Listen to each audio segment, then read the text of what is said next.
Hello everybody and welcome to a new episode of Banter Blitz with yours truly, Jan Gustafsson.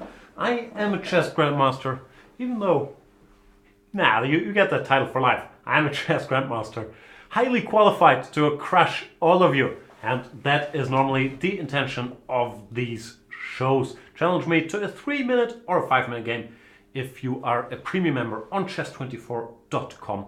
And we shall maybe play a game and talk about it. I also do think that these shows will provide a lot of study material for like hospitals for the criminally insane in the future.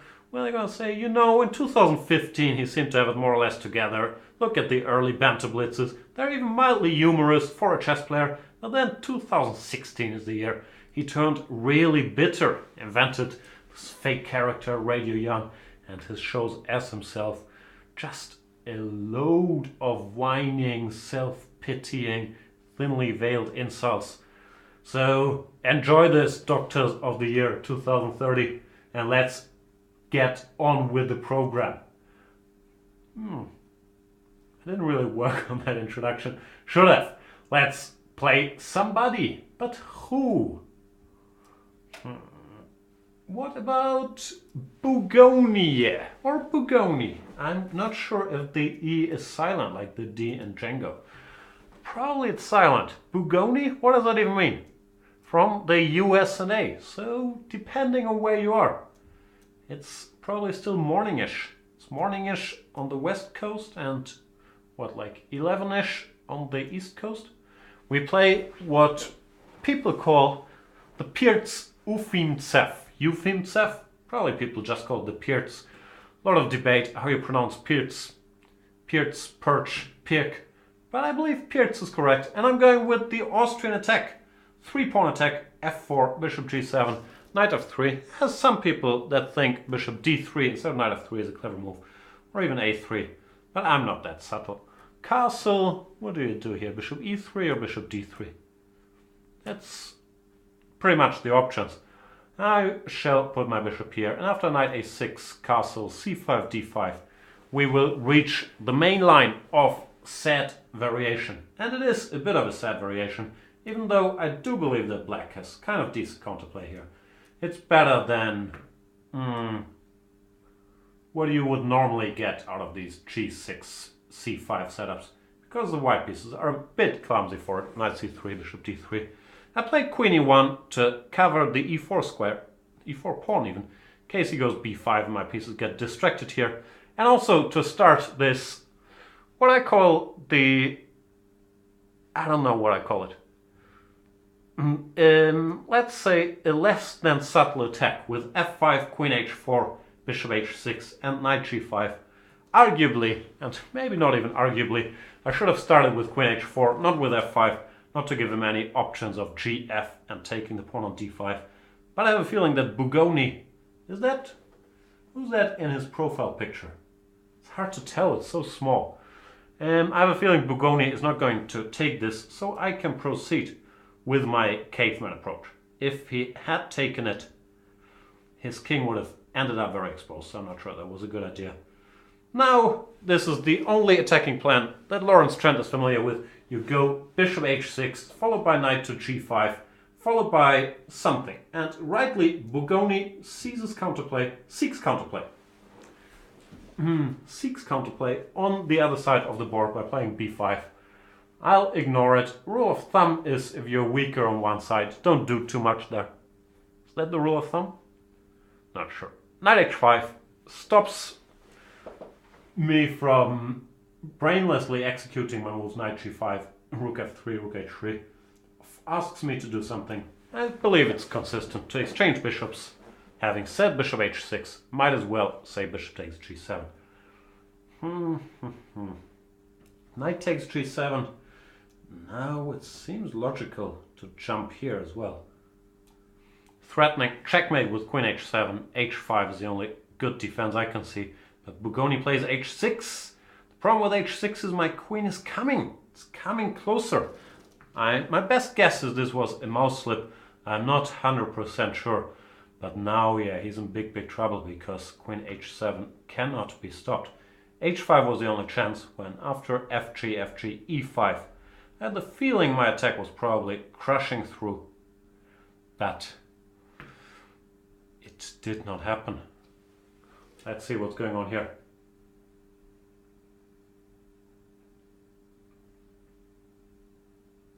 And Bugoni does indeed resign. Very hard to stop the mate for more than a move. After rook e8, queen h7, followed by queen h8. Let's find a new game. It's gonna be hard though.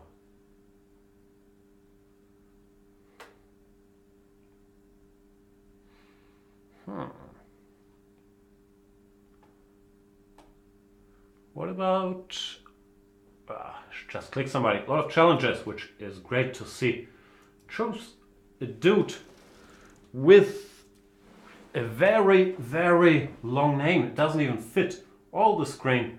El Demonio de los Andes, which probably means the devil from the... what do you call these mountains in English?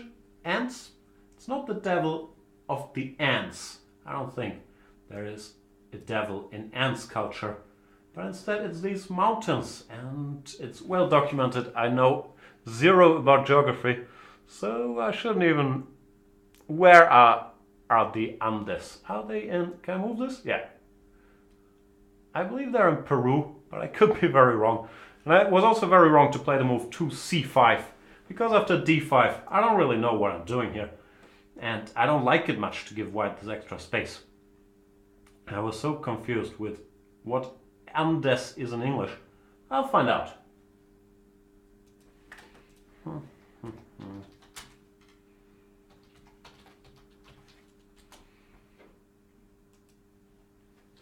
Andes. The Andes. How to pronounce? The Andean Mountains is the alternative. Let's go with that one. I played b5, which is sort of logical having gone c5. After bishop g5, there's some old theory here with either knight e4 or queen b6. I never really liked any of those lines for black, but they're at least supposed to lead to an unbalanced game with a lot of pieces on the board. So sometimes sharper players than myself, or players trying to play for a win, are doing this. d6, whoa, never seen d6. Devil de los Andes is going for it. Interesting move, actually. If queen d6, queen takes d6, ed, bishop f6, gf, knight c3, does look like a lot of compensation. So I don't want that. I could either go e6, and I think I should go e6. Yeah. Because ed, same thing, bishop f6 followed by knight c3. I don't control that. And d5 square, so that seemed too risky. Well, after e6, the plan is to pick up this bishop without this pawn, without compromising my structure all that much. Bishop f4, knight e4 could be possible, then followed by bishop takes d6. I guess he should probably try knight to c3, trying to make something happen. But I also have a good feeling about my position there. I'll think about what to do after knight c3, should it happen. Possibly a6, because if bishop d6, then there's bishop takes f6 and knight takes b5. Let's say knight c3, a6, bishop f6, gf. Well, same story. If he goes knight c3 here, a6, knight e4, f5, knight f6 check, king d8, knight g5. I'm rambling, I'm guessing, but it was interesting. Instead he goes g3, but as far as I can see, now I can just take the pawn without any particular punishment. After bishop g2, bishop b7 to shore up this diagonal. I guess white doesn't quite have enough compensation for the pawn he gave me. My structure is pretty solid, it's true. My king does not have completely self-shelter anywhere. Then again, it's not that unsafe, even in the center of the board at the moment. I do have the two bishops and this massive extra pawn. Well, it's not massive, but it's an extra pawn to use in the future, so I quite like my position here. El Demonio de los Andes, the devil from the Andean mountains, is trying to make things a little more murky That's hard to do. He doesn't have that much firepower. I'll go... I'm not sure about f5 actually. Because it allows e4 establishing a bit more contact than maybe I should have asked for. And El Demonio de los Andes, I won't tire of saying that name, does go for e4. Devious.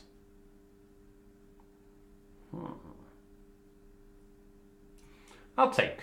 Let's take first, think later. The usual approach to chess and life. Yeah, this was dumb. This was seriously dumb.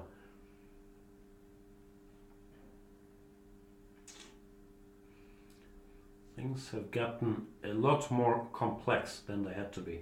Promise of bc4, which looks natural. Then he has knight d6 check. And I'm not all that fond of it. I'll castle, but now my king is really a bit exposed. Tactical point, I hope, is that queen d7 doesn't work because of rook a8. But a move like queen d2, opting for the h6 square. And yeah, I'm not very pleased with what I've done to myself and my position here.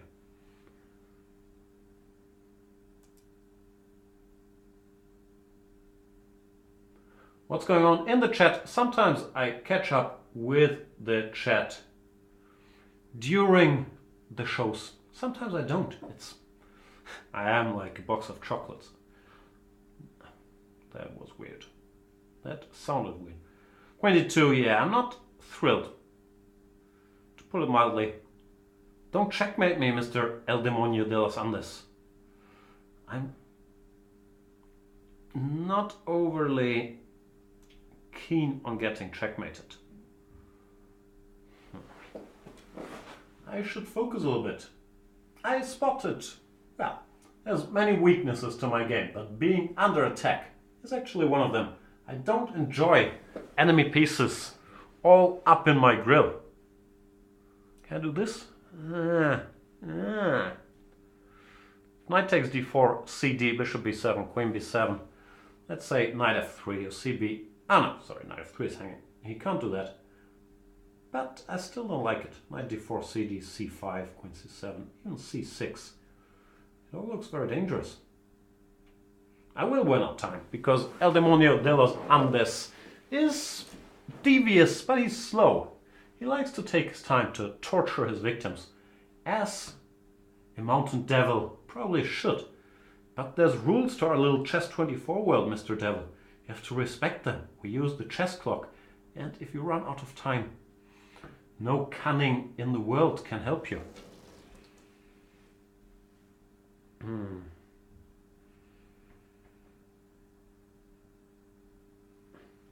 do not know.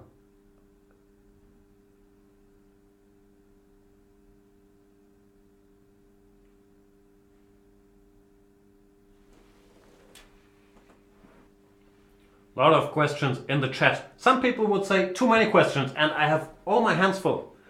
Keep them coming, but I probably won't answer them. This is what I'm saying, because I have my hands full fighting off El Demonio over here. Knight f3, I actually have a feeling that I should get rid of this knight, because it's very jumpy. It could jump to e5. Well, the opposite color bishops, I have a bit more control. Now my bishop will go to f6, give my king all the shelter it can. And things are more or less under control, I would guess. I'll even take here and now play bishop f6, not to allow rook takes c8 and then queen h6 when this bishop would be loose on this very square. Drawback is, of course, that I relinquished control of the c-file. But you can't have everything. You can't have your cake and eat it. Does that make any sense? Not a lot. Queen c5, so aggressive. Do I want to give the pawn back? Wanna is a bit strong. Might have to. Nah, you know what? I shall make a bunch of very anti-positional moves just to keep this pawn alive. Very persistent about getting his pawn back, El Demonio de los Andes. Not gonna be able to do it. Now he is in serious time trouble, as I predicted. It might happen with all these slow play. There was, yeah, a bit of a dare that I would blunder the bishop to pre-move rook takes d6. Didn't happen, and yeah, the clock was not his friend there. Still very good game by El Demonio de los Andes, who scared me. Thank you for playing.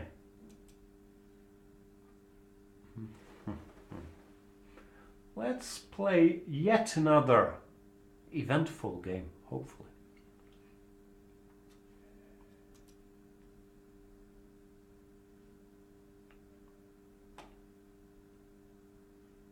What about Christian Kratschun? Is that the name?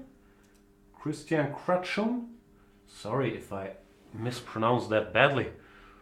He goes 1 e4, and why not play the Caro-Kann? There's a bunch of reasons, like you don't fight for space in the center instantly, and it's a little dull. But it's a fully playable opening that leads to unbalanced positions. I'm generally quite fond of it because it's positionally sound.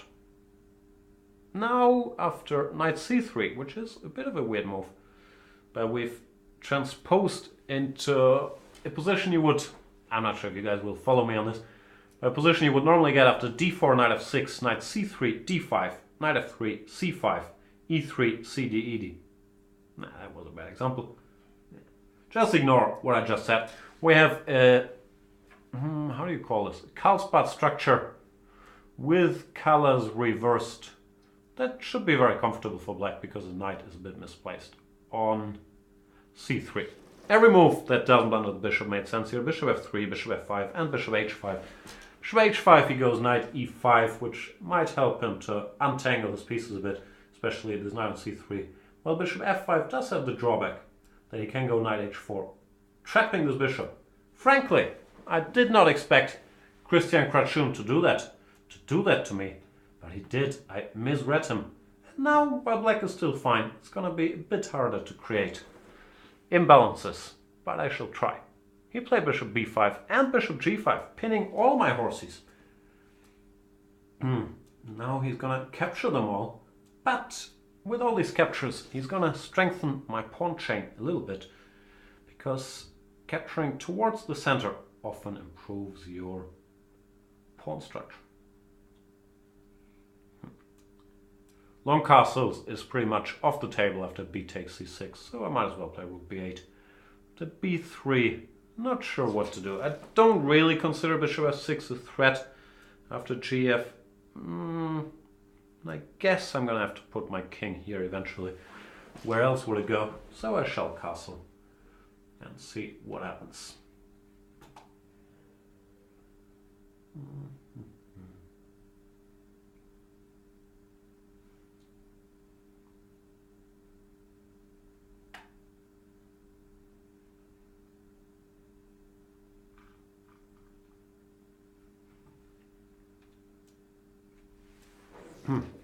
Queen f3 hit the knight on f6, so it is high time to remove it from there. When, yeah, once again, my position is pretty good. c5 is going to be on the agenda. Sometimes e5 is possible. Plays bishop h4, which is kind of sensible, preparing bishop g3. I do think this is a good time to keep Christian Kratschun busy by opening the c file. After dc5, I could go queen takes, hoping to gang up on the c2 pawn. The most natural move, though, seems to be knight takes. After queen takes, you can play rook c1, for example, and it doesn't look like I'm winning material yet. So I'll go knight takes, intending to play rook fc8 and make things happen. Bishop g3 is sensible, but it slightly weakens his pawn structure, because now he has to capture away from the center after either fg or queen g3, which I would take queen g3 and then fg. Because these pawns, yeah, note, they're much weaker than having gone h takes g6, because that strengthened my control of the center, while f takes g3 softens white's control of the center. You can't access the e3 square anymore. The e6 pawn all of a sudden is a passed pawn, and so on and so forth. Good move, this Rook fc1, defending the c2 pawn before I move my knight away. But still, a slightly thankless endgame for Christian, who's played very well, but he has to suffer because of his inferior pawn structure. Knight e4, just preparing rook c6. To do it now? I could also start with e5. I like this move better, fighting against the white knight. I don't want rook c6, knight d4, and the knight gets a little too jumpy. Knight rook c3, and I have to think about stuff like knight b5 and so on. So e5 is, just to restrict this knight and to prepare rook to c6. Here we go. When, the white position is not very pleasant. Once again, my extra central control that the pawn structure grounds me is very, very useful here. d4, now d3 is a threat. It's not a nice position to play.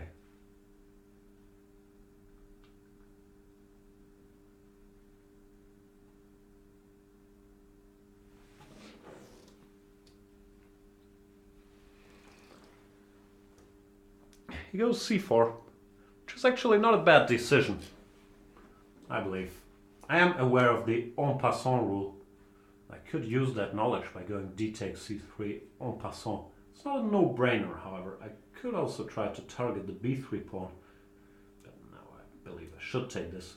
dc. The problem is now after rook ac2, he has a bit of a blockade, which should not last forever, but it is in place at the moment. And I still have to find a way to break it. I'll go a6 just to stop this pawn from advancing too far. If I ever want to go rook c5, b4, rook c4, for example, this could be a useful thing to have. And I also thought it was quite hard for white to improve his position. Here, for example, king f1 has the drawback that I can go knight d2 check, king e1, knight takes b3. And he's not in time to take on c3 because the knight hits the rook on c1. If this rook goes somewhere, can go knight d4 or knight takes a5 with a pretty decisive advantage. It does look like that is what's going to happen. I'll just take. What's gone is gone, and I don't have to worry about it anymore. Now I am, 3 pawns up, which should be enough. Between you and me, I'm pretty good with 3 extra pawns, even though I'll probably lose one of them. I could try to keep all pawns with knight d2. Do I need to? Knight d4 leads to a fairly winning rook endgame. Anything wins. Isn't that the hardest positions of all? Nah, it's not actually. The hardest positions of all are the ones where nothing wins. When everything wins, it's probably the easiest positions of all. You just have to make choices. I went with knight d2, just going for some cheap pawns with knight e4. Not willing to part ways with Mr. c3 just yet. After we've just gotten reacquainted after all these years.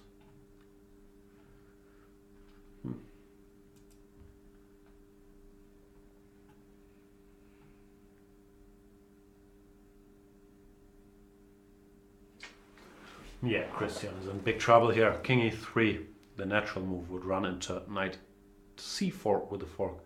Well, knight takes c3, runs into knight e4. After knight takes e4, there's rook takes c2. Well, after king e3, there's knight takes c3. And now my material advantage has reached proportions that are beyond repair. Therefore, Christian Krashun resigns. Thank you for that game. Another chess game, why not? What about Mr. Height? I do hope that he will stay Mr. Height for this game, because I have a feeling that Dr. Jekyll is stronger at chess, like more methodical, more thoughtful. While Mr. Height is probably a bit out of control, and therefore easier to counter his chess antics. I've played the Trompovsky, and Mr. Height blitzes out what is considered by many, me included, the most solid reply, the move to d5. To e3 goes e6. Most theory nerds play the move c5 there, but of course nothing wrong at all with the move e6. When well, depends a bit on the coming moves, what the structure is gonna be. White can decide to play sort of kolle, or not, what do you call this? I don't even know what you call this. Torre, I believe you call it Torre opening, which I've done with knight bd2. Or I could have played an earlier c4, steering the ship back towards Queen's Gambit T waters. Now that he's played a5, I will actually play c4. Wasn't really in my plans, but after a5 things change a bit, because after dc, which normally I thought was a good reply to c4, knight takes c4, and let's say c5. Now there's many weaknesses on the queen side, created by a5, that I could tackle. Therefore, it felt like it was a decent adjustment to the situation. I could be wrong though. There's also a 3-minute game. So once again, the story with these strong players, they like to challenge me to 3-minute games, because it gives me less time to wax lyrical about my many thoughts and play well. I can't blame them. I do blame them though. b3 I'm already not sure about it. I have a feeling something's gone a little wrong here. My queen is not doing great on that c file. Yeah, now my pieces are a little uncoordinated. And frankly, with a symmetrical structure, you could argue that my a4 b3 construction is just as weak as his. Because knight f8, that's a bit of an odd move. Well, I guess the idea is knight e5, knight ft7, and nothing too bad has happened really. I have to admit. I'll take here, now that my bishop is covered, as good a point as any to alter the structure, and ed5 might have been a little careless. He forgot about his bishop on a6. That's what I said initially about Mr. Hyde. Not as methodical as Dr. Jekyll. But seriously, he of course had to play bishop takes d3, knight takes d3, and now ed, when I had some hopes to be better because of these potential hanging pawns. There's still absolutely everything to play for. Well, yeah, that was a bit of a blunder. Thanks for the game, Mr. Hyde from Argentina. Shall we play another game of chess, maybe? Maybe we should. Oh, some challenges by non-premium here, which I can't accept. Sorry, guys. A lot of non-premium challenges. I'm sorry, but I am a chess player, and therefore I will prove that this is chess, not checkers. And checkers player, not surprisingly, in chess he only has a rating of 1,000. But I've never played him, and on this show we do not discriminate according to the rating of the opponents. It's a bit of a service for the Chess24 premium members as well, that they get a chance to play a strong, experienced grandmaster like yours truly. Therefore, apologies if you came here for more bloodshed. I'm aware I'm a favorite against a player rated 1,000, but are as entitled as anybody to partake in the show. He plays d5. I'm sticking with the Trompowsky theme, and I will once again play e3. Let's see if he settles on e6 as well, or if he plays the main move c5, or something entirely different. Knight e4 is a move, bishop f4. There is a lot of options here for black. Checkers player is probably trying to... I can't even play checkers. How do you play? Knight e4 looks like a checkers move, right? Jumpy. But no, he goes e6. Maybe he's seen the last game, and he thought, you know what? This guy got a decent position. If Mr. Hyde can do it, I can do it too. So I will slightly change my ways to confuse checkers player. But I'll try to set up a checkers position against him and put this pawn on f4. Which is another way you can play, especially if you haven't played knight f3 yet, obviously. You can go for some fake stone wall with f4, where the bishop is already out of the pawn chain. Which normally sounds a bit better than it is in practice. There's tend to be drawbacks to this early f4. Sometimes you're vulnerable to g5, sometimes you're vulnerable to a quick queen b6. So there is problems with it, but it's certainly an option that white still has. After throwing in, let's say, knight d2, and then f4 next. But I'll go f4 immediately, first of all, because I've talked about it so much. Also, because I'm not sure if after knight d2, e6 to e5 could be a move. So I'll try to create this stonewall position with knight d2, knight f3. then eventually get full checkers position by playing a3 and g3. I believe that's how you arrange your pieces in checkers, right? I really don't know how to play, but I believe they're always organized like that. cd makes it very hard for me to get checkers position. In general, in the stone wall you're supposed to recapture with the e-pawn, even though currently my pawn on f4 lacks support, so it's not a no-brainer to go for this ed. Because after bishop d6 or queen c7 I have to do something slightly clumsy to cover this pawn. Like knight e2, which is not really my first choice for where to put this knight. Or knight h3. I think I'll go knight h3 actually. And then maybe bring the other horsey around to e5. We'll see if checkers player allows me to. But knight h3 looked a little more natural than knight e2, where it's just blocking squares for the queen.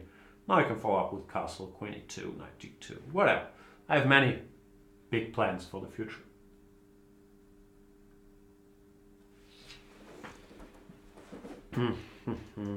He goes queen c7, attacks f4 once again. But I saw that coming and I can castle. Knight h5! I was just about to praise you, checkers player, but then knight h5 is one step too far, because this is chess, not checkers. And in chess our queens can go all the way and capture loose knights. Knight e4 looked like a stronger move, for example. g6, I can probably take this if I want to go for a quick end. And why not? I have watched the movie This Is the End numerous times, so I do consider myself a bit of a self-taught expert on the topic. fg, queen g6, king f8, and then something's gonna give f5, e5, f6 probably.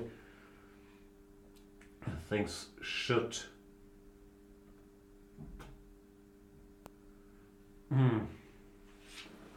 end badly for Mr. Checkers player.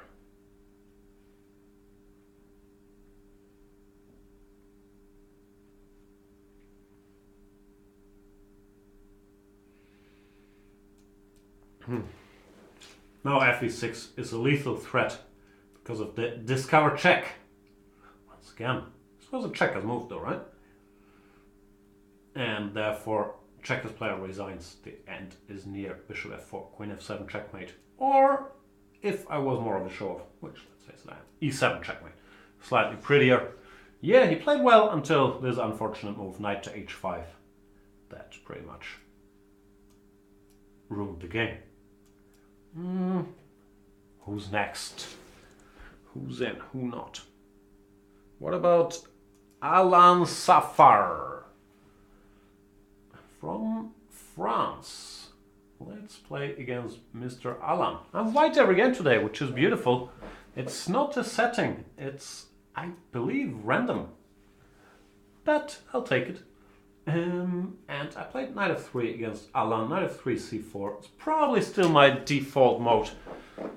Even though one d4 I do just as often.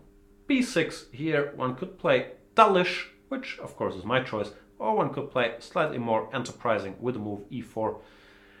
After bishop e7 I'll actually play d4. There's also many credible setups with other lines, and he goes knight e4. Good move. Alan Safar knows what he's doing. Many ways to meet this knight e4. Typically queen c2, knight takes c3, followed by whatever. Bishop f6 is one way, and bishop d2 is the other. Here after f5, I'm not sure. It's probably common as well. I have a feeling I have a moral obligation to grab some space in the center before he's fully developed. I have a hunch all of this is still theory, but frankly, I do not know. We'll find out. Queen c2, rook c1 also look natural, just stopping him from doubling my pawns. After knight takes, now that I've moved my queen already, I should go knight takes d2. He can play bishop c3, but then queen c3 looks quite pleasant for me. If he goes e5, I was hoping that queen takes f5 is legal. I know it's legal, but I was hoping it's good. Therefore, I was not quite sure how black wants to proceed here. Queen e7 would be a friendly move, because then after d6 I win material, and he is my friend today, Alan Safar. I understand the thought process. He wanted to to cover this e6 pawn, so he could proceed with d6 or bishop takes c3 followed by e5 or whatever, but d6 is a typical tactic to watch out for in these positions, and he does lose the bishop. Sorry, Alan Safar. Let's find another game of chess, or chess game as some people like to say. What about oh, I think this was a time control I don't normally play. I read too late. Horsham chess. 4 minutes plus 2 seconds. Yeah, that's too slow. And how am I gonna win if I can't flag you? It's 4 plus 2. Yeah, I don't like this time control, but I do like the Trompovsky theme. I'll just play Trompovsky all the way today. And it looks like 2 d5, which I also consider the best move. Is the only move anybody plays today. Interesting. To e3. This guy goes g6. Horsham chess. How do you pronounce that? Horsham? I don't know. Horsham redemption? No idea. But it does look like in this structure, normally after c4 you're supposed to take on c4. Well, now I've been allowed to create this weakness on d5, and I'm greedy. I'll just try to grab it instantly.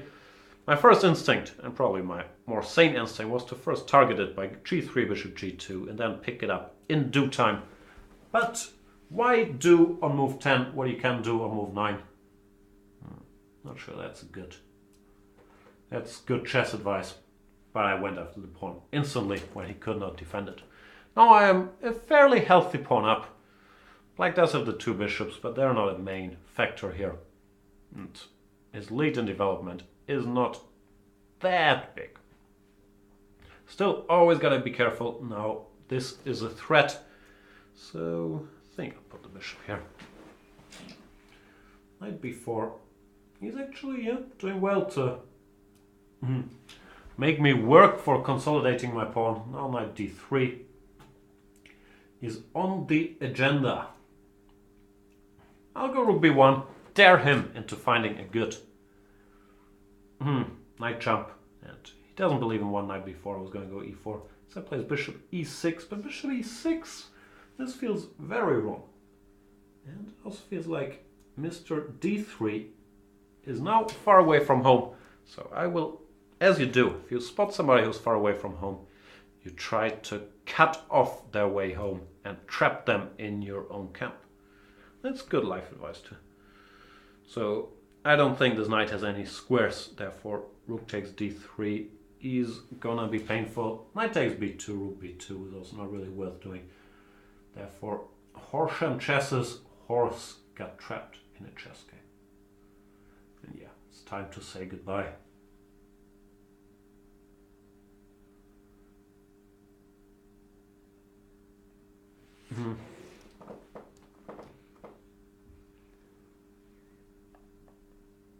Horsham chess is desperately looking for a way out, but there is no such thing. Therefore, he does resign. Thanks for the game, Horsham chess. And sorry for bungling your name multiple times. Can you use bungling there? I'm not sure. What about Shake Zala? Another noob. Or, I don't know, noob, but another guy I've never played against. Good to see some new faces here. Or maybe it's this new policy. Not really of mine, but I believe the Banter Blitzes are more visible on Chess24 now. So you can actually prepare mentally, rearrange your schedule, leave work early to partake in these exciting shows once you see that one is coming up. And we played the Catalan. What do I... Normally I play dc4 against the Catalan and then whine about my bad position. I also play a lot of bishop e7, which is what my video series on the Catalan is based on. For this game, why not give a check? Because if you were to play 3 checks win, then I would already be leading 1-0 here. Seriously though, there is a lot of logic to the madness of going bishop b4 check and then bishop e7, forcing this bishop to d2, where in many lines it's placed worse than on c1, because from c1 after b3 bishop b2 has a very natural place to go, while on d2 normally it has to move again to go to f4 or b3 bishop c3 knight b2, all kinds of possibilities, but nothing very satisfying. Rook e1 is not the most typical move. I believe rook d1 or b3, or even knight c3, bishop f4 are more logical here. And after rook e1 I might have time to go for this a5. Normally you can't always do this a5, but sometimes you can if white doesn't play too aggressively. And then put my bishop on a6. I'm not sure if he's planning to play e4 here. My guess is not. And I'm not sure if this a5 was correct, but if white loses some time, it tends to be an option. My next move, I want to go knight fd7, challenge this powerful knight. Didn't want to do it immediately because I was a little scared about allowing e4. Now it does look like I'm more or less in time, even though, I'm still not sure. After takes, I was more worried about takes and if knight takes d7, e4. The point being, after d takes e4, not sure if you guys are following, bishop takes e4 would be double attack against h7 and c8, but Shakizawa plays knight d3. I could go knight c6, then I have to calculate knight takes d5 though, which, first of all, I don't want to calculate, secondly it might be bad for me.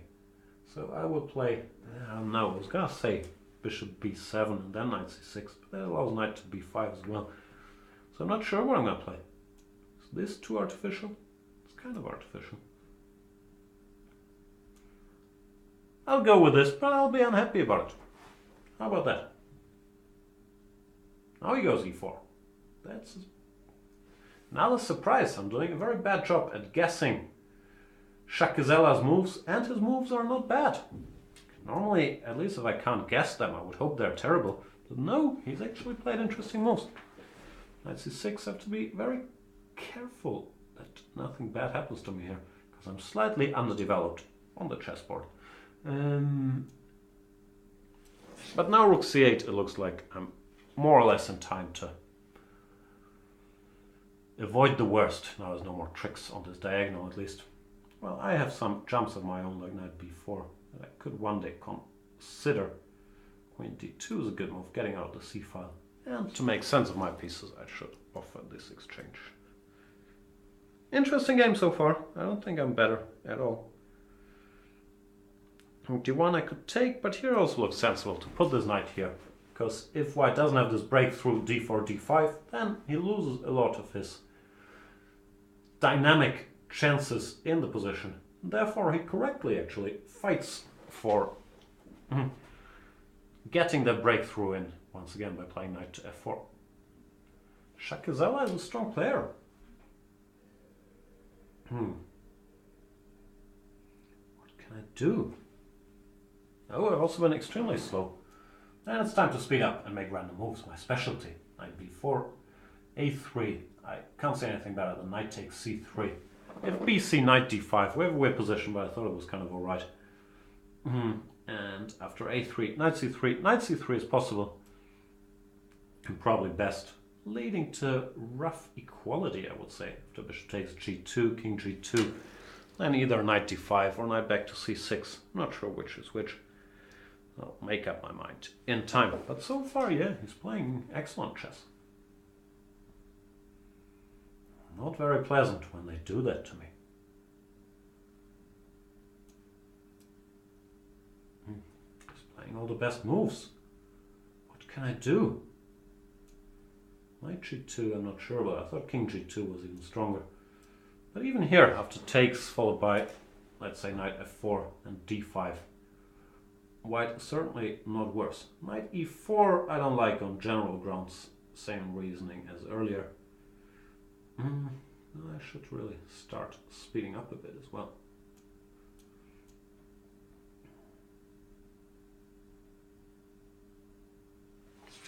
Queen d7 rook fd8 looks like a fairly natural way to proceed to just bolster the d5 square. Shakizawa exchanges off a bunch of rooks, which actually, if he considers his position slightly worse, which I believe it is now, it's not the worst of strategies. Just simplify and get closer to a drawish position by just eliminating a lot of material.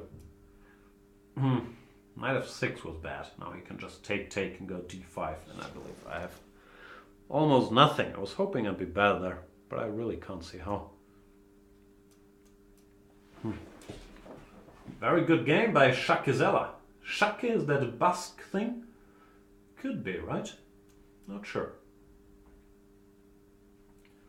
I'm low on the clock, therefore this will not be a shock. That's rhyme. Then I'll speed up a bit.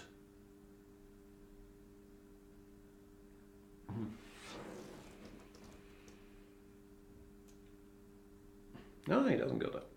Okay, that is a surprise. Still not sure if it's a nice surprise, but it's a surprise.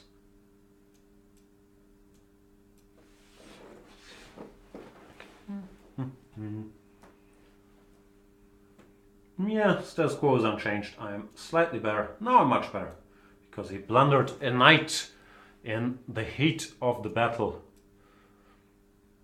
Shakizella gives it all away, and I'm pretty good with extra pieces, therefore. He does resign. Excellent game by Shakizella, pretty much up to this very moment.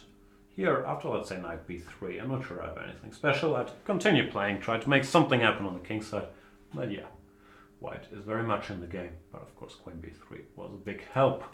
Thanks for the game, and let's play another one. Oh, somebody from Japan? Go, go, go, 22? Is that because you're a Go player? We had a checkers player earlier, now a Go player. Or, I don't know, maybe. I have no idea.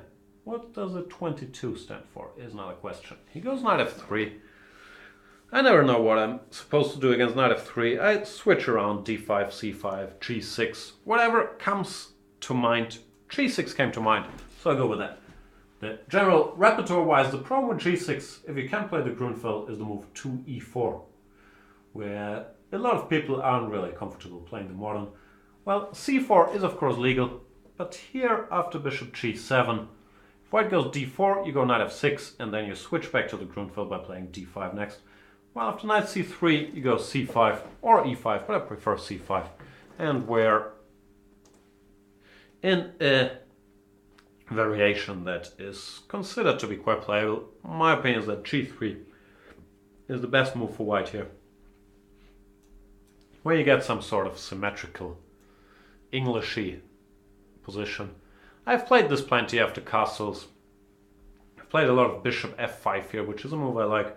But for variety's sake, I'll play e6 in that one. In this one, followed by knight e7. There's a point to going first d6, then e6, because if you start with e6, then I believe white can go for some d4, leading to different types of positions. Well, here, the only problem is I don't really know what to do. But I have that problem often. Now my phone is ringing, I'm so sorry. Can't answer it. It's once again these people waiting for the live show to start in order to call me. No one ever calls me when there's no live show. Not so sure about rook b8. Or in general about plans here, which is a bit of a problem. In order to keep my Grandmaster license, I should probably study plans one day in these slow English positions. But since they're so slow and boring, I never get around to it. I have a feeling a5 is probably not what you're supposed to do, leaving this hole on a6. But now that I've done it, might as well pretend it's a virtue. The hole on b5, not on a6, sorry. But it's really not a virtue. And Go22 tries to put his finger into the wound by going knight to b5. I'll go d5, then try to get my pieces set up, queen d7, rook d8, whatever. But I'm not very fond of my position. As usual, you're used to me whining about my position. It's not beyond repair yet or anything. Bishop c3. I'm curious if he wants to go bc, which makes some sense. Opening the b file for the rook. And yeah, changing the pawn structure quite a bit. But knight takes c3, of course, is the more natural choice. I'm also curious what I'm supposed to do. Really not very impressive, my handling of the position.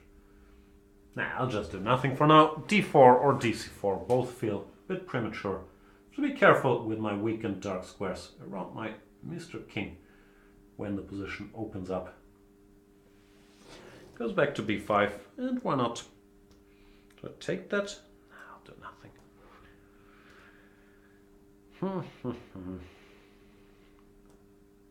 I might run out of patience eventually. And yeah, we've reached the run out of patience point where I snap and grab it.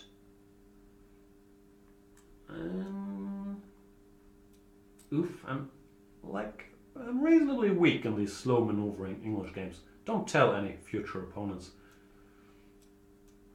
I really am. Getting outplayed here by Mr. Go-Go22, which should not happen. Instead of 95, I think starting with f3 might have been even stronger, but 95 is not bad as well. The problem he might have is now if he goes, let's say, knight g4, which looks normal, I play king g7, that h5 is a threat which has to be addressed. And it is addressed by playing h4. I'm impressed with Mr. Go-Go. Like I said, I'm not particularly strong in these structures, but he's playing extremely well. Therefore, yeah, all power to him. Not all power, more power to him. All power would be too much. Do you really want one guy to have all the power? Not sure that made any sense. Time is running a bit low, that's why Mr. Go-Go22 is trying to muddy the waters here by playing g4, which probably objectively is asking too much of his position. But of course, you can't just wait for the time to run out. Now tells me opponent disconnected. Let's hope he didn't disconnect, that would be a pity. But because his clock is also still running, I don't know. Looks like he realized the clock situation wasn't very good. Not sure what's happening here. Sorry, but it does seem like we're running out of time. And yeah, Mr. Go-Go22 lost on time after an excellent game. And yeah, I have to read up on how to play these positions. I'm sure there's like books or people with a clue who've played those better. Or video series. Somebody recommend this. Maybe it's on Peter's or Nicolas video series. I'm not sure. I should check it out. Right after playing Sancho Panza. Mr. Sancho. Are you there?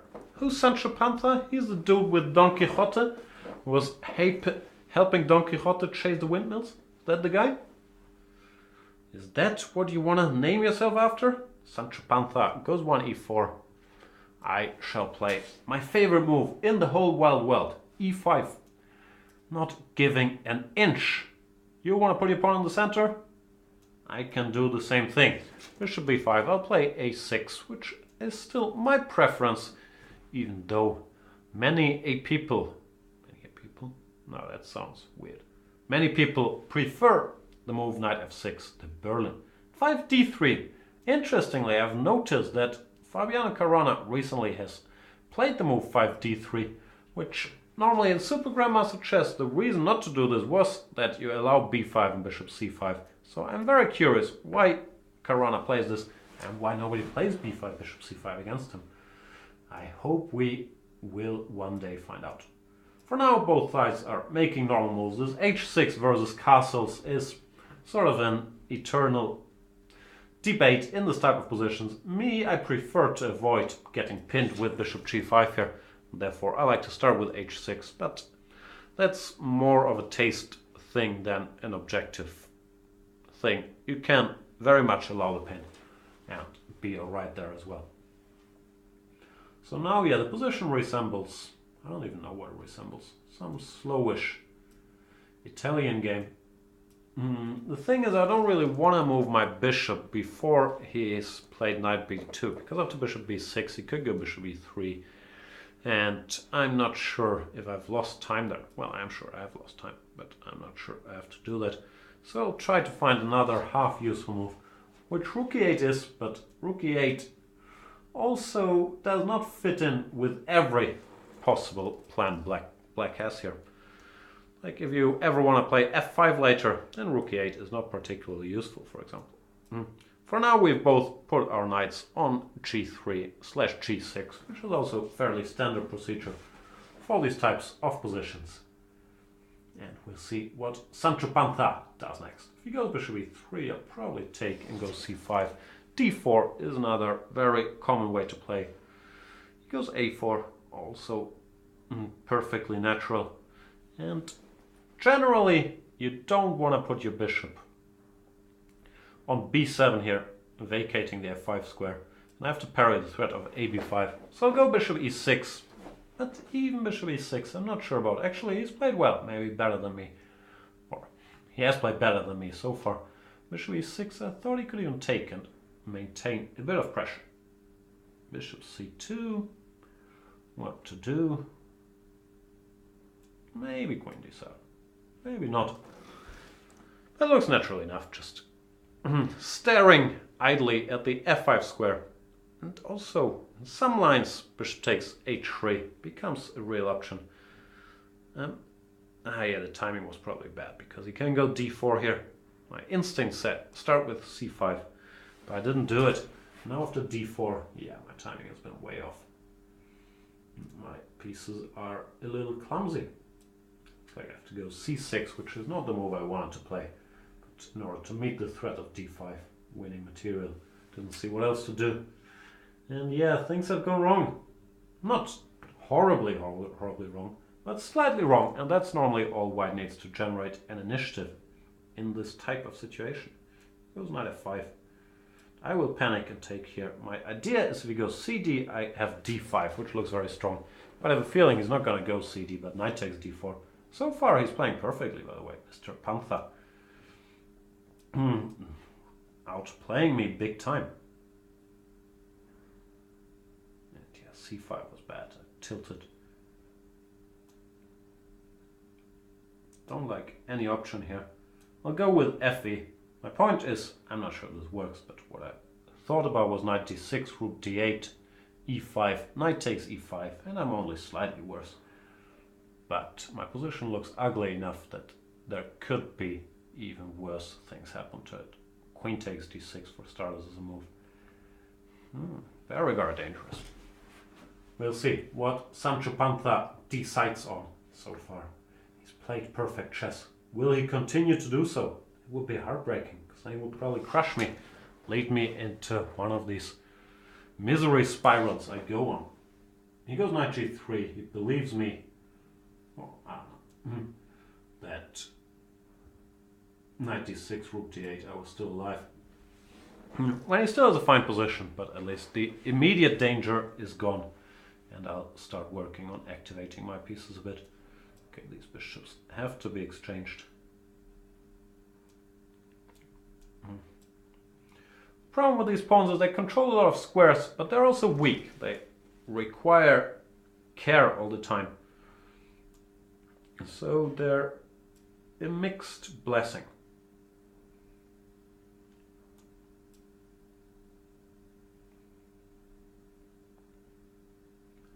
Okay, 5 is possible, but worst case scenario I can go rook b8 or... hang on, e5? What's that? If I take? I don't get it.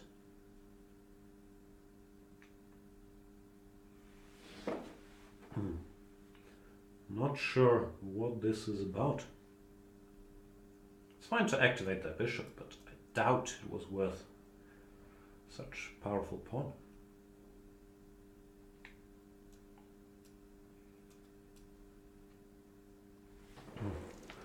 Yeah, that was helpful. Now I'm better.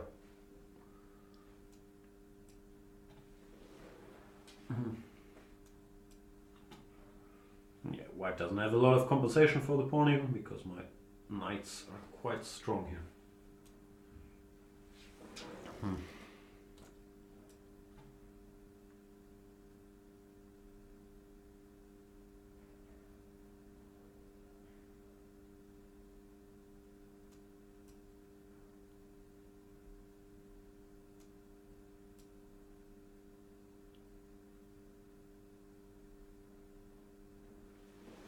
Sancho Panza resigns. Bit early to resign, rook g4, and the game continues. But of course his position had greatly decreased after he outplayed me in the first part of the game. And one key moment might be this one, where after knight takes d6, rook d8. I'm not sure, it feels very, very bad for black. But even if you go this, I have to take, and now something. Only white can be better here. Therefore, yeah, that was certainly a missed chance by Sancho Panza. But good game.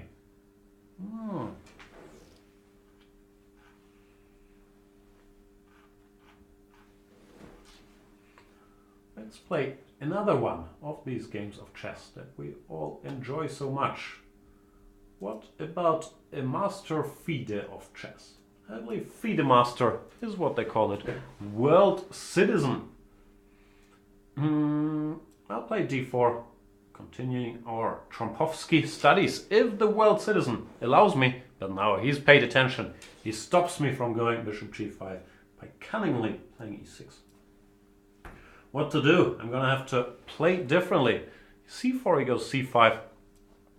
When d5 is the most critical move, but I have this weird reflex to normally not allow Benoni structures, instead playing these kinds of things. And now we've transposed to a line that you typically get out of the Nimzo Indian move order. d4, knight f6, c4, e6, knight c3, bishop b4, knight f3, c5, g3, cd, knight d4.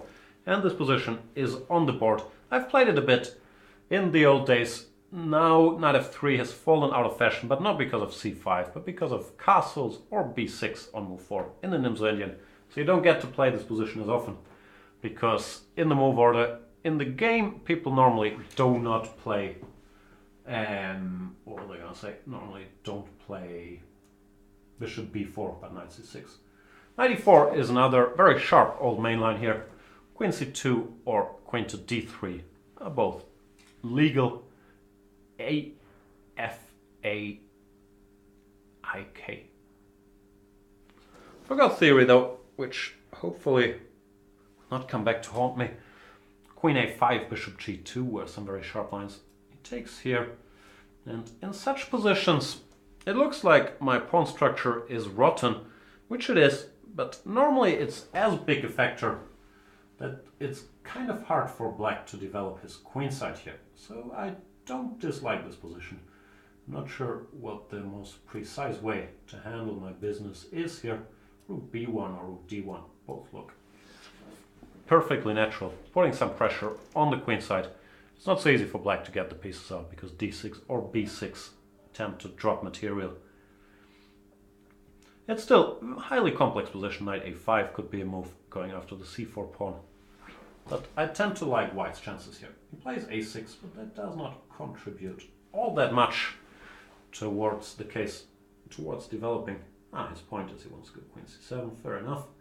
Bishop f4, e5, knight f5, ef. No, it doesn't quite work yet. So I have to think of something else to do. Not my specialty, this thinking thing, as you probably know. I'll go here. Prepare c5 for a rainy day, but allowing... it was actually a bad move here, because I allowed d6. Not ideal. And now he's managed to conclude his development and solve most of his problems. If not all his problems. Pretty much all his problems, actually. That's a pity. I don't like it when they solve all their problems. Let them have some problems. Doesn't have to be like crushing personal problems, but at least some problems so I can chip away. Well, now, yeah, I don't have anything special to work with, and I like having something special to work with. I'll attack this knight. Interesting position still. I'm not sure how to play it, frankly.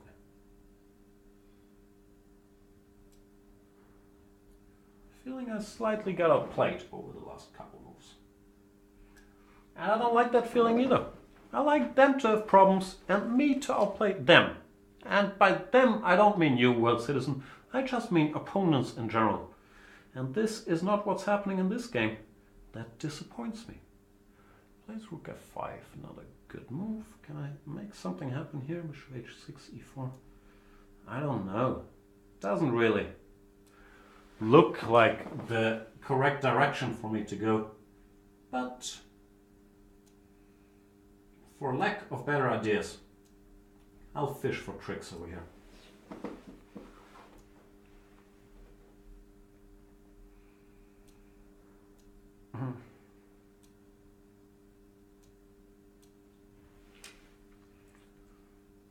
Not sure if all of this is healthy at all, frankly. Someone didn't find time to throw in a little CB, which I would have liked to throw in. Wow, first of all, I'm very confused. I'll explain all my confusion in a minute. First of all, I didn't realize that rook takes g5 was legal. Sort of winning material, even though I guess you could argue that. Secondly, I didn't realize that I have 0 time left with all my great explanations. So I'll greatly speed up now. Whoa, all this talk.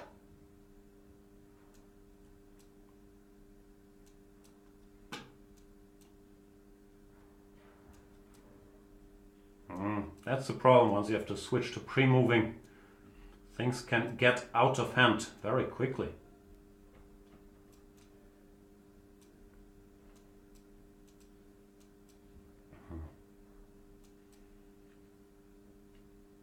Yeah, this is hopeless, and he's gonna checkmate me. Very good game by World Citizen, and I get very rattled somewhere around here.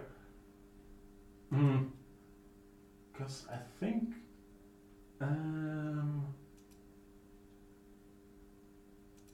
yeah, probably my whole concept wasn't very sound. But what I was calculating was h4, h6, queen h5. And there, obviously, rook takes g5 doesn't make sense. But he has queen f7. And then I thought I'm smarter playing this, but rook takes g5 here just escaped my attention. And it might not even be the best move, because here I realize that queen f7 is also asking some very unpleasant questions. Because my bishop can't really retreat since I'm dropping the queen. So yeah, slow and bad. That's normally not the recipe to play a very good game by Mr. World Citizen. Let's play another game.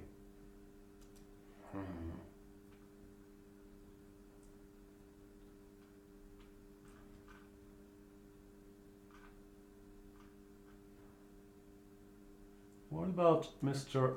Fahty? Fahty's been around for a while. I've never played Fahty. I have a feeling I've seen his name plenty. Let's see what Fahty has to offer. He goes 1d4. I will bring the knight out and play knight f6 as you do. Whoa, he's understood it's Trompowsky day today. And since we've seen so much to d5, let's play a different line. Let's play knight e4, see what Fahty has to offer. Bishop f4 and c5. d5 is also perfectly fine here. But this is an old line, or well, it's not old. It's another main line. c3, knight f6. Now either d5 or knight d2. Fahty goes knight d2. And here, queen d8 is the most solid move. Queen b6 is also very principled. But for mainly entertainment purposes, I will play this line, which looks completely ridiculous the first time you see it. But it actually has a reasonably solid positional core. Black loses a lot of time, but he does get the 2 bishops and a pretty solid pawn structure. So it is a playable line. However, it looks like Fahty is a huge expert on all these things. Something I cannot say for myself at all. He blitzes out stuff like knight g5, which is greatly intimidating to me. We'll see how he proceeds. Many options here. Queen f4. I was hoping I still had f6 or f5. Knight e4 is possible when I would probably go knight to c6 or once again knight to f5. f4 is probably a very sensible move, just reinforcing the e5 pawn. We'll see how it goes. Fahty blitzing out his Trompowsky theory might just be big Trompowsky specialist and hasn't just signed up for Trompowsky Day. Not sure. Goes bishop d3 after prolonged thought, and greedy me really wants to go knight c6 and knight takes e5. Can I do that? I really want to. It's a bit crazy to pursue material gains without any pieces developed, really. But no pain, no pawn is what they say in the industry. I'm not sure they say We'll see how Fahti decides to play.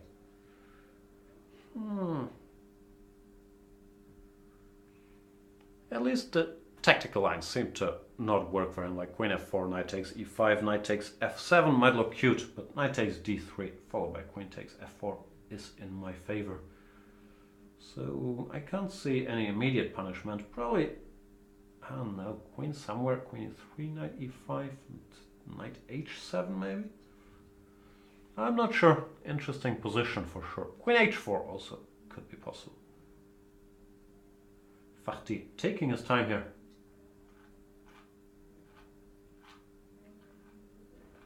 Let's see what he comes up with. Does go queen f4, the most natural move. And yeah, knight takes e5 was the plan, threatening to win his queen with knight d3 and queen f4, which is the drawback of said move. Use king b1, fair enough. I should probably play d6. Not sure if I should, but I will. Just to stop any knight takes f7 trickery. Now this mutual pin didn't seem beneficial to me anymore. But I blundered bishop b5 check, which is kind of bad news because my king has to go on a little excursion. And e7 is typically not the greatest of squares for a king in the middle game. However, as Steinitz said, who's been dead for many years, the king is a strong piece and can take care of itself. Not always true, but I guess you gotta stay optimistic in such sad times. Rook e5, Fahti going for it. Oh wow, this actually works. I missed d queen b4 check. I thought this was just actionism. No such luck. And I lost, yeah? That's a pity. I'll keep asking questions. But now I'm pretty sure I lost. Knight e6, bishop e6, rook e6, let's say, looks fairly crushing. Still, we'll see how it goes. On knight e6, I might have d e5, but you can start with rook e6. Yeah, that just looks crushing. Oh, Fahti playing the immortal game here, the immortal Fahti game.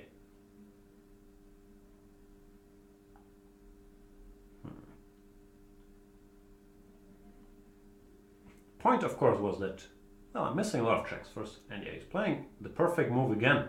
Very hard to win if they play all the perfect moves. Ah, this is precise again, ending the game. Yeah, nicely done. Some might say very nicely, or even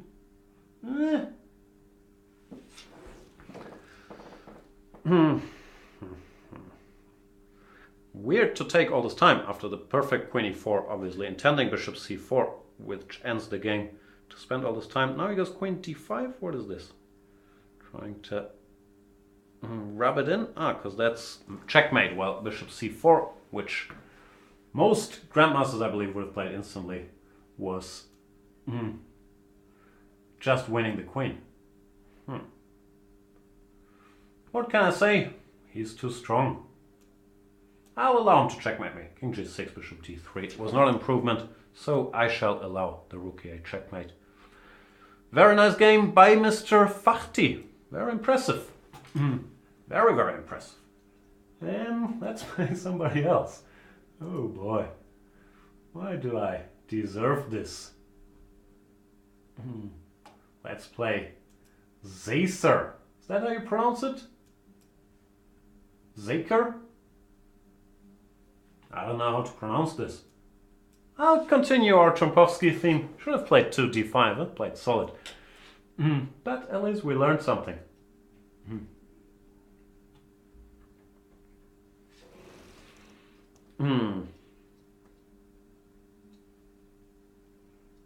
Zacer has not been following the theme of the show.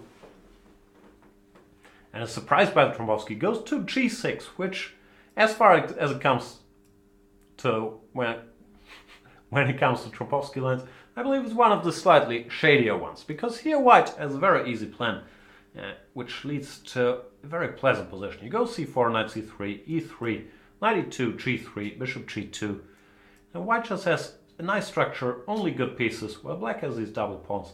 I think this is just an unpleasant line for black. These positions tend to be okay if black already had a stronghold in the center, a pawn on d5, so after c4 you can go dc4. While here I have a feeling it's just unpleasant. Therefore g6 not the most popular move in the Trompowsky, even though I'm sure some people would argue with me and say after c4 d5 is interesting or whatnot. In general, I don't think that's the way to make life easy in the Trump. He goes c5, going for immediate confrontation, which is kind of consistent, having played this opening. dc5 looked possible as well, but I didn't want to deal with any craziness, so knight e2 strikes me as a logical move. a6 looks very slow. I believe queen b6 would have been more consistent to keep the fire burning a little bit. Well, now I've managed to finish development and I've achieved the desired setup, giving me at least a small edge. Not sure how big it is, but it's pleasant.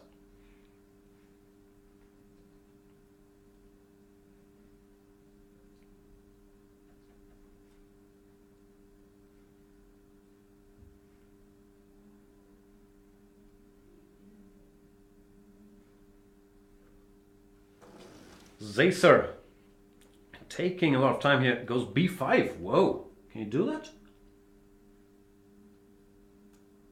I don't know, I guess I'll grab it.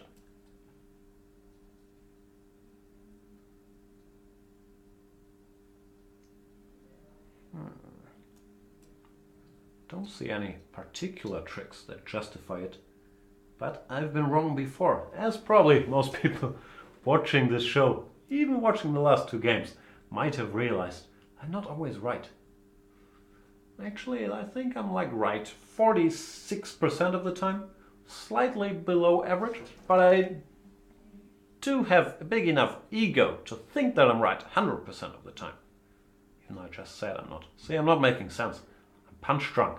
Whenever I'm punch drunk, I stop making sense and I become more self-loathing. Not today though. I have different stuff on my mind than losing blitz games today, which arguably is bad news as well. It means I stopped caring. But it did not send me into tilting spiral just yet. We managed to get there though. Still another game to play at the very least after this one. So you never know. Rest day in London today. You guys followed the London Chess Classic? I followed a bit, mainly my favorite player Anish Giri, who drew all his games so far. But there's others playing Wesley, so got a bit of a gift in the first round by Nakamura. But yeah, he's impressive. Quietly chipping away, winning points left and right. Now already 2800 in the live rating list. Very impressive stuff by Mr. So, who looks poised. I don't know the system, but from what I understood, I believe Nakamura has to win and So not finish in the top 3 for anybody not named So and somebody named Nakamura to win the Grand Chess Tour, which looks unlikely. But Nakamura, after this horrible blunder in round number 1, he sort of made it a fight. He won 2 in a row against, who was it, Vichy and Topalov. Topalov in horrible shape. Then he almost beat Kramnik, so he's back up there in the race. But it does look like Wesley So will run away with this Grand Chess Tour. And then maybe set his sights on the next candidates tournament already. Who knows? But of course, there's many other names we should mention. Fabiano Caruana, the world's number 2, also keeps winning rating left and right. Kind of close to Mr. Magnus by now. He's, of course, the prime candidate if we talk about candidates. But this is still a long time away. I've been ignoring this game a bit. I am up a bunch of pawns and I do have decent control of the position. Queen e1 I thought was clever with a double attack against a5 and the e8 square. Zacer. Defended. Do you pronounce it like Acer, just with an extra Z? I don't know. Defended the e8 square, but not the a5 knight. Therefore he resigns now. Let's play one last game before we all go home. Unless you're home already. Then I don't know what you're gonna do. Probably...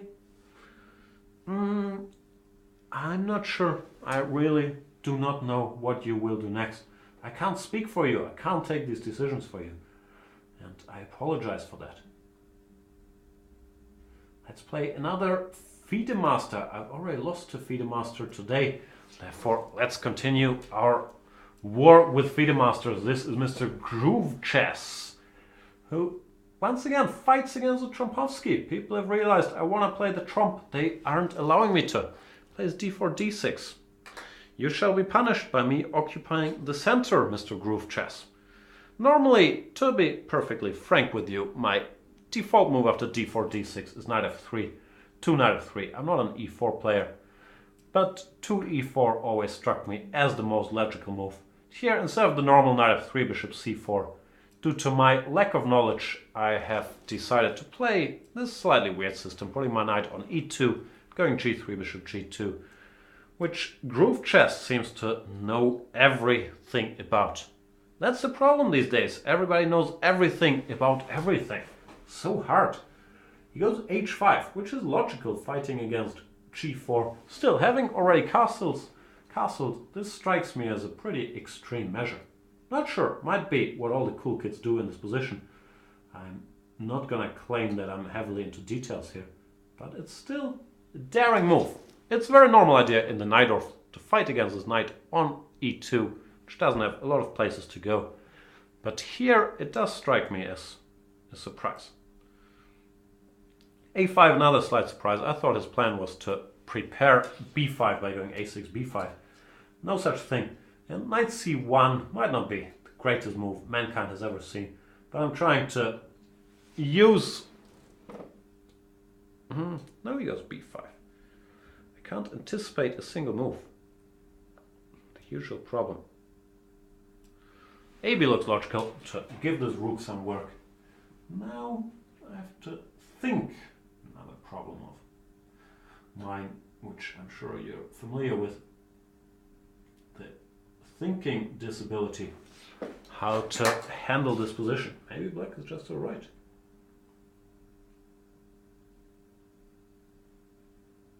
Yeah, I don't see anything overly tempting, to be honest with you. I could take d5, but that feels a bit anti-positional. Gives him a bunch of nice squares. So I do not want to do that. Knight d3 was my original intention, but now after b4, I'm not quite sure what to do either. I'll do it for lack of better ideas, but it looks like his play has been fully justified so far. And once again, all this work to regroup my silly knight from e2 and have a new knight on e2. Well, at least he had to give up his bishop. Now I kind of like my position, to be honest with you. But the real fight is yet to come. This is like a two towers situation. Probably my Lord of the Rings references are a bit dated. For rook f8, I'm not sure. If I want to go c3, which I will play, but I'm not sure if I want to do it. Still, it looked like improving this horse was a priority here, or should be a priority. Therefore, I went with it. Still, it's a messy situation. I have some long-term assets, like the two bishops, like his slightly weakened king. But I have to be very alert about stuff like e4 followed by knight c5, knight b3. Could go either way. And I hope it goes my way. Rook b4. I've already used all my good b4 material before. Therefore, I'm not gonna go there now. I'll get the king out of this diagonal. Once again, not sure this was a priority. Maybe I should have thrown in de or something, but I did not. I want to keep this pawn. Messi did not win the Ballon d'Or this year. Instead, Cristiano Ronaldo got the honors. Bishop f8. You know what? Let's add fire to the flames. Yeah, I know that's not the expression, but I like this one better.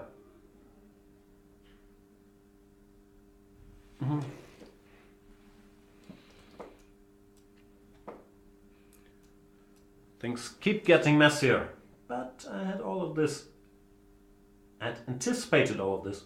I thought because of my threat of bishop f6 followed by knight d5 I was doing alright here. Still, with such a king and with pieces all over the place, you can never be sure.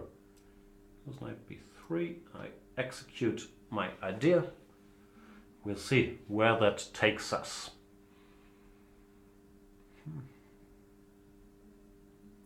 Queen c1 could be a funny little move trying to avoid losing material.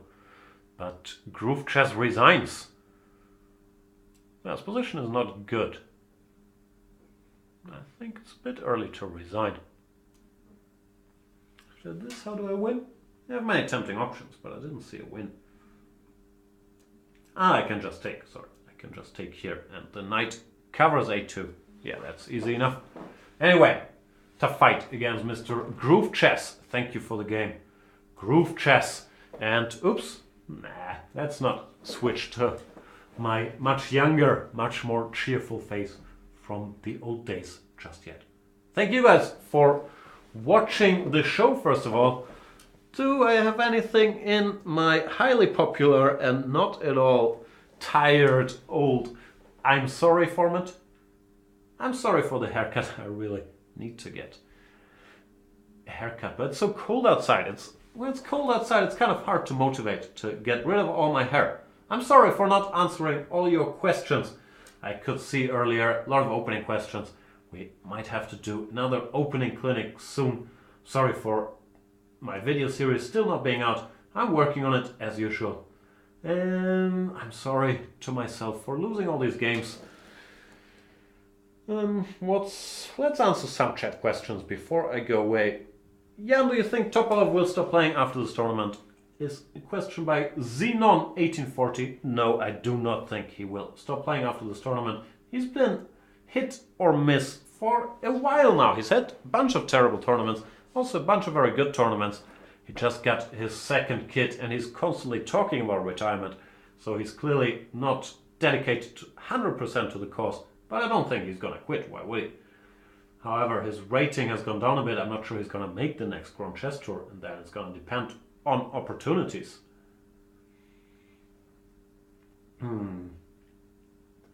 Then what else is going on? A lot of action in the chat, so thank you for that.